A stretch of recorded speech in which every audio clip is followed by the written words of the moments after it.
Alright guys, so as promised, we are going to continue the banger uploads since we did take a pretty big break, and as you can see, I always get that wrong, but as you can see right here, we have some more shoes to review.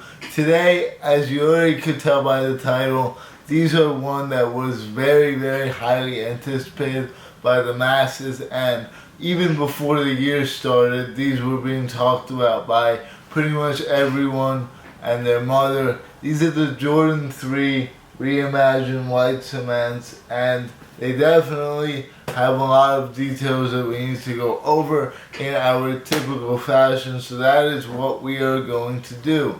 First of all, these dropped about 2 weeks back, so I am a bit late on the shoe, but unfortunately I struck out completely on this release, which is kind of strange considering this shoe wasn't all that hard to get. There was an early access, but I don't think it was based on like account by account. It was just a let everyone enter kind of release where they didn't have much stock, and then they finally dropped the full batch of stock on the pair, and here they are in hand.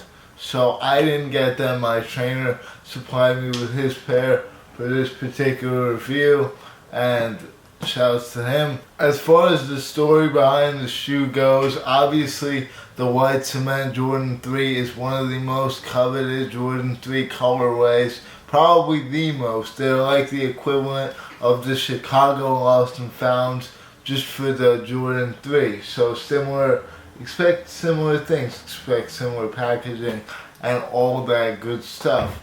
So the last time they dropped a pair of the white cements was back in 2016. The quality was absolutely abysmal, but I believe that they were pretty easy to get, even though I was not in the game back then. That is far before my time. Let's see if these stack up to those and maybe even exceed them. As far as the box goes, we definitely have a special box right here. Jumpman on top. From the top, it looks semi-normal, but when you look at the side of the box, you can see that there is a different kind of texture on the box. You can see there's like a distressed look. Here's that size tag. These are straight from Nike, so they are in fact legitimate. If you pull the lid off, what you are greeted with is a Jordan tag that looks very similar to the top of the box. As you can see right there, it's just a little Jordan pamphlet, and if you open it up, it tells you some details about the shoe. As you can see right here, that is the front piece, and then you get some infographics about the Jordan 3 itself. You guys can pause that and look if you want. And then as far as the paper goes, just that regular Jordan 3 paper that we know and love, even though it has been a while since I've touched a Jordan 3. Never really been a shoe that I've had good luck with on drops. I've always had far better luck on the Jordan 4 and 5, but that is neither here nor there. We're going to start off on the left shoe for this review, just because you have that Nike Air hang tag right there, which does come with the shoe, of course, and that is a very bright hang tag. As far as the details go, you got the white cement print on the back here, which is obviously the main staple of the shoe, and besides that, you got pretty much an all white upper flanked with these elephant print patterns. You got the black heel counter on top of a regular Air Jordan 3 Air unit, and then on the front you got more of that leopard elephant print kind of thing going on. So the size of the elephant print does vary pair to pair. For some reason, some of them are thinner, some of them are thicker than others, which is an interesting thing. Could be a QC detail, could be just something that they wanted to throw in there, who knows. You also got the cream midsole, which I do have to admit contrasts pretty nicely with the upper of the shoe. As far as the medial side goes, same exact deal right here. You got the same elephant print on either side, and then the cream midsole and the white upper right there. The laces, you just get these white laces. Unfortunately, they do not come with extra laces, but there's a red Jumpman to give it a pop of color that the laces would have provided had they been there.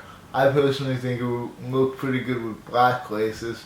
On the front, you got the heel, the toe rather, and regular white, kind of like a soft leather. It's a pretty good leather, but we'll get into that in a minute. On the back, obviously the Nike Air. This is probably the nicest view of the shoe in my opinion. The back of the shoe is very nice. You got the elephant print, the black, the cream, and then Nike Air right there. You don't have a sticking out heel tab on Jordan 3s, so that shouldn't dig into anyone's foot, which is very nice.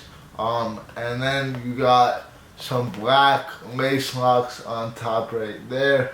As you can see, another contrasting color. I think that all the black on the shoe pops really nicely and gives it a really nice look. Moving on to the other shoe, pretty much the same deal on this right shoe. You got the same elephant print, the black. You guys already know what it is. Nike Air on the back, this on the side, and then on the bottom, which we have not covered yet, same on both sides. You just got pretty much all gray bottom with a red piece right here, and then white and the red Nike. On the insole, you just have Air and the size tag. These are size 9, which is my trainer's size, so I can't fit in them for an on feet for today. And yeah, those are pretty much all the details with the shoe. As far as quality and the materials go, this front elephant print is pretty hard, pretty stiff, if I do say so myself. And I've heard that multiple wearers have big QC issues. I don't see any issues on this pair, but you guys might have a different experience. The white canvas on top is probably the best material on the shoe. It's pretty soft, and I would imagine if you took all the paper out and unlaced the shoe, it would become even softer, so that's very cool. And then the back is just kind of like a hard TPU plastic material, nothing to write home about. The other materials are pretty hard. I mean, this is an air sole unit, so there's pretty much zero give on the shoe itself, and that is pretty much it for the quality. Sizing wise, these should just be true to size. I've never heard of anyone saying anything different with sizing on Jordan 3s, though I have not personally worn a Jordan 3 for some crazy reason, but I'm not honestly the biggest 3 guy, but we'll get to that in just a minute. As far as the resale goes on the Jordan 3 White Cement Reimagined, they are going for around $280 to $300, which is pretty low for a shoe of this level of hype. But there was actually a lot of stock on the shoe, so if you want a pair, I would just grab them now. That's pretty much what I say for all shoes, because there's really no point to wait unless there's a specific restock on the horizon or another reason why they would go down in value. But yeah, as far as my opinion on the shoe goes, it's actually a pretty nice shoe. I'm not going to bash it too hard, but I do think that it's definitely overhyped. I mean, it's pretty much just an all-white Jordan 3 with elephant print, but for a Jordan 3, which is really not a great shoe in my opinion, as far as ability to collaborate on it, it's kind of a hard shoe to deal with. Like, it's pretty simple with the upper being pretty much always one color, so it's a harder shoe to collab on in my opinion. And if you don't make it a clean colorway, it pretty much just it doesn't really work well. So these, similarly to the Alma Manieres, you can't really go wrong with the shoe, but at the same time, I think there's much better shoes out there. And for 300 plus fees and all that, I would definitely pick a different shoe. But that is just my personal opinion. You are entitled to your own. With that being said, guys, I'm going to end it off here. Thanks for watching. Take care, and I'll see you all Later.